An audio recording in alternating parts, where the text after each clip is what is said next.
Icundiro ry'amajuta erukugambwaho nerumanywa nk'erya Eva Mwebaze kandi rya hagati y'amaduka kandi umwanya gufunzire abashubuzi icyo bari kugira ngo icundiro tirishemere kubaho ngo kandi ahabwa umuro ogurukira kubarukaho eshaha yona babasa kuferwe byabo. Biro bwingi hakizire kubaho umuro kuko rwakapamba barimo areba nangwa abataka bagezaho bagurarizana n'umusenyi biri kubantu rero cyasingira erho so tukahirwa nk'abasubuzi ana bayitwine obwerashirwa mwana munonga okugira ngo nsakwa turi nkokwe haza kuri butarabiyeho kwatora kubasa wanga ukagurira persone nyine kandi mu ruko akamunonga.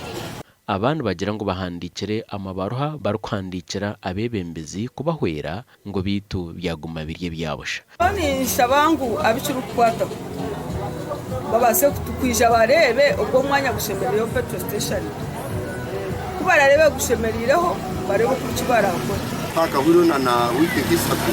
handikira RDC na DPC kine kintu cyone kibatugarikire nenye motika to abahandikire tugereze kugambana Eve obari kugira no mukama w'icundiro ry'amajuteri bitagizire ngo eshongezi ngo niningwa ngo abari kumuhiganisa nabo binje. Aba bantu ubwo muntu wena kozi wena ngamata Vincent Vincent empara na zenseji nozimanya akombeka muto gwatanka kandi pisgo prana wa district na no waha na ba town kraka tamba prana baja approving akombeka muto gw'amachita kandi after kurga RDC yari gira hamwanya bo ba ito corruption bali mukama to gw'amachita ati ni bena ngo station egire ki ejo ati mwene mu jurondo ndetse kukumukureba ate kikina ni kujanki cyo kwa kigayo aza Rubirizi reserenka last week aza tulia koro chondoza kwenda kwetegereza menshi cyonyine tukabona twakora na n'izindi zone muri Katerera bariza wetagiye joyoka